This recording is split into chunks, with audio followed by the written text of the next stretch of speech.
അസ്സലാമു അലൈക്കും വറഹ്മത്തുള്ളാഹി വബറകാതുഹു. വേദിയിലിരിക്കുന്ന ഈ പ്രതിഷേധ സംഗമത്തിൻ്റെ അധ്യക്ഷ, GIOവിൻ്റെ സംസ്ഥാന പ്രസിഡന്റ് സഹോദരി ഷിഫാന, GIOവിൻ്റെ സംസ്ഥാന ജനറൽ സെക്രട്ടറി അഫ്ര, കേരളത്തിലെയും ഇന്ത്യയിലെയും പൗരത്വ പ്രക്ഷോഭത്തിന് കേരളം നൽകിയ ധീരരായ പോരാളികളുടെ സംഭാവനയായി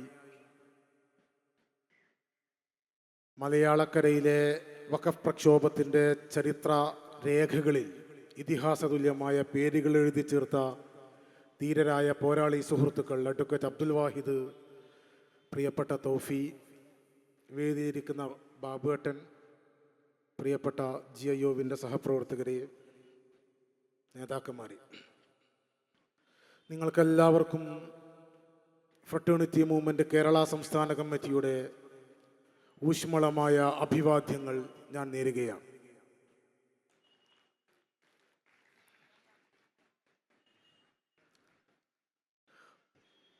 RSSൻ്റെ നേതൃത്വത്തിലുള്ള ഹിന്ദുത്വ ഭരണകൂടം ലോകസഭയിലൂടെയും രാജ്യസഭയിലൂടെയും അതിനുശേഷം രാജ്യത്തിൻ്റെ പ്രസിഡന്റും ഒപ്പുവെച്ചുകൊണ്ട് നടപ്പിലാക്കിയെടുത്തിട്ടുള്ള വഖഫ് ഭേദഗതി നിയമം അടിസ്ഥാനപരമായൊരു മുസ്ലിം വംശഹത്യാ പദ്ധതിയാണ് എന്നാണ് ഇന്ന് കോഴിക്കോട്ടിൻ്റെ തെരുവീതികളിലൂടെ GIOവിൻ്റെ നേതൃത്വവും പ്രവർത്തകരും അനുയായികളുമൊക്കെ ഉറക്കെ വിളിച്ചു പറഞ്ഞത്. ഒരു സംശയവും വേണ്ട, രാഷ്ട്രീയ കൃത്യതയോടുകൂടി തന്നെ നമ്മൾക്ക് ഈ നാടിനോട് പറയാനുള്ള മുദ്രാവാക്യം, RSSൻ്റെ ഹിന്ദുത്വത്തിൻ്റെ ഭരണകൂടം രാജ്യത്തിൻ്റെ പാർലമെന്റുകളുടെ പിന്തുണയോടുകൂടി നടപ്പിലാക്കിയെടുക്കുന്ന പദ്ധതി കേവലം വഖഫിൻ്റെ പദ്ധതി മാത്രമല്ല, അത് ഭരണകൂടവും RSSും ലക്ഷ്യം വെക്കുന്ന മുസ്ലിം വംശഹത്യാ പദ്ധതിയിലേക്കുള്ള നടപ്പ് വഴികളിലെ ഒരു വഴി മാത്രമാണ് എന്ന് ഈ നാടിനോട് അതിൻ്റെ രാഷ്ട്രീയത്തെ കൈമാറിക്കൊണ്ടേ നമുക്ക് മുന്നോട്ട് പോകാൻ സാധിക്കൂ. എങ്ങനെയാണ് വഖഫ് ഭേദഗതി നിയമം ഒരു വംശഹത്യാ പദ്ധതിയാണ് ആകുന്നത് എന്ന് ഈ സമുദായം ഈ നാടിനോട് വിശദീകരിക്കേണ്ടതുണ്ട്.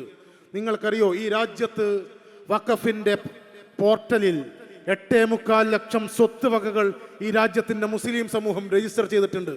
ആ 8.25 ലക്ഷം വഖഫിൻ്റെ സ്വത്തിൽ ഈ രാജ്യത്തെ മുസൽമാന്മാർ സുജൂദ് ചെയ്യുന്ന പള്ളികളുണ്ട്, മുസൽമാന്മാർ വിദ്യാഭ്യാസം നേടിക്കൊണ്ടിരിക്കുന്ന വിദ്യാഭ്യാസ സമുച്ചയങ്ങളുണ്ട്, അവരുടെ വ്യത്യസ്തങ്ങളായിട്ടുള്ള സ്ഥാപന ജംഗമ വസ്തുക്കളുണ്ട്, അവരുടെ ഭൂമിയുണ്ട്, അവരുടെ വ്യത്യസ്തങ്ങളായിട്ടുള്ള വിഭവങ്ങളുണ്ട്. ആ 8.25 ലക്ഷം വിഭവങ്ങളുടെ അധികാരം ഭരണകൂടത്തിലേക്ക് മാറ്റാനാണ് നരേന്ദ്രമോദിയുടെ ഭരണകൂടം ശ്രമിച്ചുകൊണ്ടിരിക്കുന്നത്. ഒരു സംശയവും വേണ്ട, ഒരു സമുദായത്തിൻ്റെ പ്രതിനിധികൾ അവരുടെ അവിശ്വാസപരമായ ഒരു പിൻഫലത്തിൻ്റെ തുടർച്ചയിൽ, അവരുടെ തന്നെ പുണ്യമായ ഒരു പ്രവൃത്തിയുടെ പിൻഫലത്തിൽ ദാനം ചെയ്തിരിക്കുന്ന ഒരു സ്വത്ത് ഭരണകൂടത്തിൻ്റെ കസ്റ്റഡിയിലേക്ക് മാറ്റാൻ ശ്രമിക്കുമ്പോൾ ഈ തെരുവുകൾ നിശബ്ദമാകുമെന്ന് RSSും ഹിന്ദുത്വത്തിൻ്റെ ഭരണകൂടവും ഒരു കാരണവശാലും കരുതരുത്. ഈ തെരുവ് ശക്തമായി മുഖരിതമാകുക തന്നെ ചെയ്യും. ക്യാമ്പസുകൾ മുഖരിതമാകും, തെരുവുകൾ മുഖരിതമാകും, ഭരണകൂടത്തിൻ്റെ ആസ്ഥാന കേന്ദ്രങ്ങൾ മുഖരിതമാകും. അതിൻ്റെ തുടർച്ചകൾ, അതിൻ്റെ വഴികൾ ഈ തെരുവുകളിലൂടെ ഞങ്ങൾ സൃഷ്ടിച്ചെടുക്കുക തന്നെ ചെയ്യുമെന്നാണ് ഓരോ പ്രക്ഷോഭവും ഈ നാടിനോട് പറഞ്ഞുകൊണ്ടിരിക്കുന്നത്. എങ്ങനെയാണ് RSS ഈ 8.25 ലക്ഷം വരുന്ന സ്വത്ത് വകകൾ ഭരണകൂടത്തിലേക്ക് മാറ്റുമ്പോൾ അതിന് ദാനം ചെയ്തൊരു ജനതയോട്, അതിന് ദാനം ചെയ്തൊരു സമുദായത്തോട് അവരെന്തിനു വേണ്ടി ദാനം ചെയ്തു എന്നത് സംസാരിക്കാൻ സന്നദ്ധമായിട്ടുണ്ടോ? അത് സംസാരിക്കേണ്ടതില്ല എന്നാണ് RSS പറയുന്നത്. അത് സംസാരിക്കേണ്ടതില്ല എന്നാണ് BJP പറയുന്നത്. ഒരു മനുഷ്യർ തലമുറകളായി കൈമാറി വന്നിരിക്കുന്ന സ്വത്ത് അവരുടെ താല്പര്യങ്ങളും ഇംഗിതങ്ങളും അറിയാതെ, അവരുടെ ആഗ്രഹങ്ങളെയും അഭിലാഷങ്ങളെയും പരിഗണിക്കാതെ ഭരണകൂടത്തിന്റെ പട്ടികയിലേക്ക് മാറ്റുമ്പോൾ ഒരു ജനത നിശബ്ദമായിരിക്കുമെന്ന് RSSയെ നിങ്ങൾ കരുതരുത്. RSSനെ വെല്ലുവിളിക്കാനുള്ള, ഭരണകൂടത്തെ ചെറുത്ത് നിൽക്കാനുള്ള ശേഷി ഈ നാട്ടിലെ മുസ്ലിം സമൂഹം ആർജിച്ചു കഴിഞ്ഞിട്ടുണ്ട് എന്ന് വരുംകാല തെരുവുകൾ ഈ നാടിനോട് സാക്ഷ്യം പറയുക തന്നെ ചെയ്യും. ഈ രാജ്യത്തെ പ്രക്ഷോഭങ്ങളെ ഭരണകൂടങ്ങൾ ഭീകരവും ഭീഭത്സവുമായാണ് നേരിട്ടുകൊണ്ടിരിക്കുന്നത്. കേരളത്തില് വാഹിദ് അതുപോലെ തന്നെ തൗഫി ഉൾപ്പെടെയുള്ള നേതാക്കന്മാരെ ആദ്യഘട്ടത്തിൽ നോട്ടീസ് കൊടുക്കാനാണ് പോലീസ് തീരുമാനിച്ചത്. നോട്ടീസ് കൊണ്ട് ഭയപ്പെടുത്താത്തവരെ ജലബീരങ്കി കൊണ്ട് ഭയപ്പെടുത്താനാണ് കേരളത്തിലെ പോലീസ് തീരുമാനിച്ചത്. ജലബീരങ്കി കൊണ്ട് ഭയക്കാത്തവരെ ഗ്രനേഡ് എറിഞ്ഞിട്ടും ടിയർ ഗ്യാസ് എറിഞ്ഞിട്ടും ഭയപ്പെടുത്താമെന്നാണ് RSSന്റെ ആജ്ഞാനുവർത്തികളാകുന്ന കേരളത്തിന്റെ പോലീസ് മനസ്സിലാക്കുന്നത്. നിങ്ങൾ മനസ്സിലാക്കേണ്ടുന്നത് അതിജീവനത്തിന് സമരം ചെയ്യുന്ന ഒരു ചെറുപ്പം ടിയർ ഗ്യാസിനും ഗ്രനേഡിനും ലാത്തിക്കും മുമ്പിൽ കീഴടങ്ങാൻ വന്നവരായിരിക്കില്ല എന്നൊരു തിരിച്ചറിവ് RSSന്റെ ആജ്ഞാനുവർത്തികളാകുന്ന പോലീസ് ഉദ്യോഗസ്ഥന്മാരെ മനസ്സിലാക്കണം.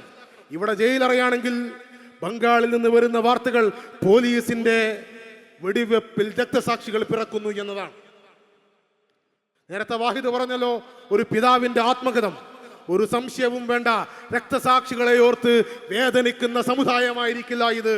ജയിലിലടക്കപ്പെടുന്ന പോരാളികളെ ഓർത്ത് വേദനിക്കുന്ന സമുദായമായിരിക്കില്ല ഇത്. രക്തസാക്ഷികളെയും ജയിലറ പുൽകി വരുന്ന ധീരന്മാരെയും തുടരാനിരിക്കുന്ന പോരാട്ടത്തിന്റെ ഐക്കണുകളാക്കി ഈ സമുദായം അഭിമാനത്തോടെ കൊണ്ടു നടക്കുമെന്ന്, ആ പോരാട്ടത്തിന്റെ തുടർച്ചയിൽ ആ ഐക്കണുകൾ വഖഫ് പ്രക്ഷോഭത്തിന്റെ തലമുറ കൈമാറുന്ന പോരാട്ടത്തിന്റെ ഇന്ധന സ്രോതസ്സുകളായി മാറുമെന്ന് വരുംകാല രാഷ്ട്രീയം വിലയിരുത്തുക തന്നെ ചെയ്യുമെന്നാണ് ഞങ്ങൾ മനസ്സിലാക്കുന്നത്. ഈ സമയത്ത് ചില കാര്യങ്ങൾ കേരളത്തിലെ രാഷ്ട്രീയ നേതൃത്വങ്ങളോട് സൂചിപ്പിക്കേണ്ടതുണ്ട്. അതിലൊന്ന് സുരേഷ് ഗോപിയോടാണ്. സുരേഷ് ഗോപി എന്ന് പറയുന്ന RSSന്റെ ഒരു BJPയുടെ ഒരു MP, തൃശ്ശൂരിൽ നിന്ന് ജയിച്ചു പോയൊരു MP, അദ്ദേഹം വഖഫ് ഭേദഗതി നിയമം പാർലമെന്റിൽ വന്നപ്പോ അതിനെ പാസാക്കിയെടുത്തപ്പോ അതിനുശേഷം ഈ രാജ്യത്തിന്റെ ജനകീയ പ്രതിഷേധങ്ങളെയും ഈ രാജ്യത്ത് പ്രതിപക്ഷം പാർലമെന്റിൽ ഉയർത്തിയ സമരങ്ങളെയും വരെ അങ്ങേയറ്റം പുച്ഛിക്കുന്നതാണ് കണ്ടത്. സുരേഷ് ഗോപി മനസ്സിലാക്കേണ്ടുന്നത് ജനാധിപത്യത്തിന്റെ പ്രതിഷേധങ്ങളെ സിനിമാ ഡയലോഗ് കൊണ്ട് തടഞ്ഞു നിർത്താൻ സുരേഷ് ഗോപിക്ക് കാലാകാലം സാധിക്കില്ല. ഒരു കാലത്ത് തൃശ്ശൂർ ജയിച്ചെന്ന് കരുതി ജനാധിപത്യത്തെ നോക്കി കൊഞ്ഞനം കുത്തിയാൽ ജനാധിപത്യത്തിന്റെ തെരുവിൽ ഞങ്ങൾ ചോദ്യം ചെയ്യുമെന്ന് സുരേഷ് ഗോപി മനസ്സിലാക്കണം. എന്താ സുരേഷ് ഗോപി മനസ്സിലാക്കുന്നത്? RSSന്റെ തിണ്ണമടക്ക് ജനാധിപത്യത്തെ വെല്ലുവിളിക്കാമെന്നോ? ഈ നാടിന്റെ ജനാധിപത്യം വകവെച്ചു തരില്ല എന്ന് സുരേഷ് ഗോപി തിരിച്ചറിയുന്നത് നല്ലതാണ്. പൗരുഷത്തിന്റെ കരുത്തും സിനിമാ ഡയലോഗും ഒക്കെ സിനിമയിൽ മതി, ഈ നാടിന്റെ ജനാധിപത്യത്തിന്റെ മുഖത്തേക്ക് വേണ്ട എന്ന് RSSന്റെ പിന്തുണയുള്ള സുരേഷ് ഗോപി മനസ്സിലാക്കിക്കോ. കത്തോലിക്ക സഭ എന്ന് പറയുന്ന പാവം ചില അച്ഛന്മാരുണ്ട്. ഇവിടെ ആരോ പറഞ്ഞോ എന്ന് എനിക്കറിയില്ല. ബില്ല് വന്ന് തൊട്ട് ആഘോഷം, അതിനു വേണ്ടിയിട്ടുള്ള വലിയ വലിയ ആഘോഷങ്ങളാണ്. ഇവിടെ ചില ബിഷപ്പുമാരുണ്ട്, ഞാൻ അവരുടെ പേരൊന്നും പറയുന്നില്ല. കോഴിക്കോട് ജില്ലയിൽ വളരെ പ്രസിദ്ധമാക്കപ്പെട്ട ബിഷപ്പ് ഹൗസിൽ താമസിക്കുന്നവരൊക്കെ എന്തിനാണ് ഈ വഖഫ് ഭേദഗതി ബില്ലിന്റെ നിയമം വന്നപ്പോ ആഹ്ലാദിച്ചത്? എന്തിനാണ് ആഘോഷിച്ചത്? എന്തിനാണ് ക്രിസ്തീയ പാതിരിമാർ ആഹ്ലാദപൂർവ്വം സമുദായത്തിലേക്ക് ഈ ആഹ്ലാദത്തെ കൈമാറിയത്? ഒരു കാര്യം സഭാപിതാക്കന്മാർ മനസ്സിലാക്കുന്നത് നല്ലതാണ്. നിങ്ങൾക്ക് മറച്ചു വെക്കാൻ സഭയിലേക്ക് വരുന്ന സമ്പത്തും നിങ്ങൾക്ക് മറച്ചു വെക്കാൻ സഭയുടെ പല വൃത്തികേടുകളും ഉണ്ടായിരിക്കും.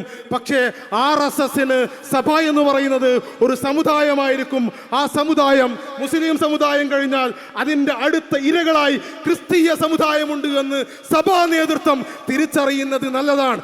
റബ്ബറിന്റെ വില 200 രൂപയാക്കിയാൽ ഈ ക്രിസ്തീയ സഭ RSSന് പിന്തുണ പ്രഖ്യാപിക്കും. പക്ഷേ 200 രൂപയുടെ റബ്ബർ വിൽക്കാൻ സഭയ്ക്ക് കുഞ്ഞാടുകൾ ഉണ്ടായിരിക്കില്ല എന്ന് ക്രിസ്തീയ സഭാ മേലധ്യക്ഷന്മാർ മനസ്സിലാക്കുന്നത് നല്ലതാണ്. RSSന് വേണ്ടി ഈ നാട്ടിലെ ക്രിസ്തീയ പണ്ഡിതന്മാർ, സഭാപാതിരിമാർ എന്തിനുമാണ് RSSന് വേണ്ടി ഇടയലേഖനം വായിക്കുന്നത്? എന്തിനാണ് RSSന് വേണ്ടി വാറോലകൾ ഉൽപ്പാദിപ്പിക്കുന്നത്? അത് അടിസ്ഥാനപരമായി RSSന്റെ ലക്ഷ്യത്തെ സാധൂകരിക്കുന്നതിലേക്കുള്ള നടപടികളാണ്. സഭാപിതാക്കന്മാർ അതിനെപ്പറ്റി ഗൗരവത്തിൽ ആലോചിക്കണം. മുനമ്പത്തിന് വേണ്ടി മുനമ്പം പരിഹരിക്കുമെന്ന തെറ്റിദ്ധാരണയുടെ പിറവിൽ എല്ലാവിധ മുസ്ലിം വിരുദ്ധ പദ്ധതികൾക്ക്, ലവ് ജിഹാദ് വന്നാൽ അതിലും ചില സഭാപിതാക്കന്മാർ, വഖഫ് ഭേദഗതി നിയമം വന്നാൽ അതിലും ചില സഭാപിതാക്കന്മാർ, മുത്തലാഖിന്റെ ബില്ല് വന്നാൽ അതിലും ചില സഭാപിതാക്കന്മാർ ഈ സഭയെയും RSSന് പിന്തുണ പ്രഖ്യാപിക്കുന്നതിലൂടെ സഭയിലെ കുഞ്ഞാടുകളെ കൊണ്ടുപോകുന്നത് RSSന്റെ അറവുശാലയിലേക്കാണ് എന്ന് ആ സമുദായത്തിലെ ബുദ്ധിയുള്ളവർ തിരിച്ചറിയുന്നത് നല്ലതാണ്. സമുദായത്തെ മൊത്തം വിലക്കെടുക്കാൻ നിങ്ങൾക്ക് സാധിക്കുമോ ഇല്ലേ എന്ന് വരുംകാല കേരളം സാക്ഷ്യപ്പെടുത്തും. പക്ഷേ അക്കാലത്തും ആ സമുദായം ഇവിടെ ഉണ്ടായിരിക്കണോ വേണ്ട എന്ന് സഭാപിതാക്കന്മാർ ഗൗരവത്തിൽ ആലോചിക്കുന്നത് നല്ലതാണ്. എന്തിനാണ് ഒരു മുസ്ലിം സമുദായത്തിനെതിരെ, മുസ്ലിം സമുദായത്തിന്റെ പൗരത്വത്തിനെതിരെ, അവരുടെ സിവിൽ നിയമങ്ങൾക്കെതിരെ, അവരുടെ സമ്പത്തുകൾക്കെതിരെ, അവരുടെ വിഭവങ്ങൾക്കെതിരെ RSS മുന്നോട്ട് കുതിക്കുമ്പോൾ അതിന് കൈയടിക്കുന്നത് എന്ന് ന്യൂനപക്ഷ സമുദായത്തിന്റെ പദവികളുള്ള സമൂഹങ്ങളും അവരുടെ നേതൃത്വവും ഗൗരവത്തിൽ ആലോചിക്കണം എന്ന് തന്നെയാണ് ഞങ്ങൾക്ക് സൂചിപ്പിക്കാനുള്ളത്. ഫ്രട്ടേണിറ്റി മൂവ്മെന്റ് നിസ്സംശയം ആ സമുദായ നേതൃത്വത്തോട് പറയുന്നു, ഈ കളി RSSന് വേണ്ടി നിങ്ങൾ കളിക്കുന്ന കളി അതങ്ങേയറ്റം ഗുരുതരമാണ്, ഗൗരവമാണ്.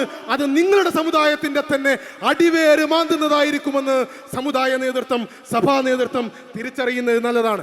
ഞാൻ ഈ സമയത്ത്, വൈകിയ സമയത്ത് പ്രക്ഷോഭകാരികളെ ഒരിക്കൽ കൂടി അഭിവാദ്യം ചെയ്യുകയാണ്. നിങ്ങൾ എന്താണ് മനസ്സിലാക്കുന്നത്? ഈ സമുദായത്തിലെ മുഴുവൻ സമൂഹങ്ങളും വലിയ പ്രക്ഷോഭത്തിന്റെ പാതയിലാണ്. ഇവിടുത്തെ യുവാക്കൾ, വിദ്യാർത്ഥികൾ എയർപോർട്ടിലേക്ക് മാർച്ച് നടത്തുന്നു, വിദ്യാർത്ഥിനികൾ കടപ്പുറത്തേക്ക് ഇരച്ചെത്തുന്നു, യുവാക്കളും തലമുറകളും മഹലിന്റെ കേന്ദ്രീകരത്തിൽ നാട്ടിൽ പ്രക്ഷോഭങ്ങൾ നടത്തുന്നു. ഒരു സമുദായം രാഷ്ട്രീയമായി ഉണർത്തെണീക്കുകയാണ്. ആ സമുദായത്തിന്റെ രാഷ്ട്രീയമായ ഉണർന്നെണീക്കലുകളെ ചില ട്യൂഷൻ ക്ലാസ് കൊണ്ട് പലരും അങ്ങും കീഴ്പ്പെടുത്തി കളയാമെന്ന് കരുതുന്നുണ്ട്. നിങ്ങൾ മനസ്സിലാക്കേണ്ടുന്നത്, സമരത്തിൽ ഉയർന്നുകൊണ്ടിരിക്കുന്ന ചിത്രങ്ങളിലേക്ക് നിങ്ങൾ നോക്കുന്നത് നല്ലതാണ്. പക്ഷേ സമരത്തിൽ വിളിച്ച മുദ്രാവാക്യത്തിലേക്കും ഇടക്കൊന്ന് നിങ്ങൾ നോക്കുന്നതാണ്. സമരത്തിൽ വിളിച്ച മുദ്രാവാക്യം വഖഫ് ഭേദഗതി നിയമം അറബിക്കടലിൽ എന്നാണ്. അതും ഒന്ന് ഇടക്ക് നോക്കുന്നത് നല്ലതാണ്. ഉയർന്നു വെക്കുന്ന ചിത്രങ്ങളിലേക്കും അതിലേക്ക് പോകുന്ന ഫോട്ടോകളിലേക്കും മാത്രം നോക്കി ക്ലാസ് എടുക്കണ്ട. അവിടെ വിളിക്കുന്ന മുദ്രാവാക്യമൊന്നും ഇടക്ക് നോക്കുന്നത് നല്ലതായിരിക്കുമെന്ന് അത്തരത്തിൽ നടത്തിക്കൊണ്ടിരിക്കുന്ന മുഴുവൻ ആളുകളോടും സൂചിപ്പിക്കാൻ ഞങ്ങൾ ആഗ്രഹിക്കുകയാണ്. ഒരു സംശയവും വേണ്ട, ഈ പ്രക്ഷോഭം ഈ ജനത വിജയിപ്പിച്ചെടുക്കും. ഈ പോരാട്ടം നമ്മൾ ഒറ്റക്കെട്ടായി നടത്തും. ക്യാമ്പസുകൾ, തെരുവുകൾ, യുവാക്കൾ, യുവതികൾ, വിദ്യാർത്ഥിനികൾ ഒരുമിച്ച് ഒറ്റക്കെട്ടായി RSSന്റെ വംശഹത്യാ പദ്ധതികൾക്കെതിരെ ഈ നാട് അതിശക്തമായ പ്രതിരോധം തീർക്കും. ആ പ്രതിരോധത്തിന്റെ, പോരാട്ടത്തിന്റെ വഴികളിൽ ഐതിഹാസികമായ ഒരേടായി GIOവിന്റെ ഈ സമരം മാറും. ആ സമരത്തിന് ഫ്രട്ടേണിറ്റി മൂവ്മെന്റ് കേരള സംസ്ഥാന കമ്മിറ്റിയുടെ ഊഷ്മളമായ അഭിവാദ്യങ്ങൾ ഒരിക്കൽ കൂടി നേർന്നുകൊണ്ട് ഞാൻ അവസാനിപ്പിക്കുന്നു. നിങ്ങൾക്ക് അഭിവാദ്യങ്ങൾ.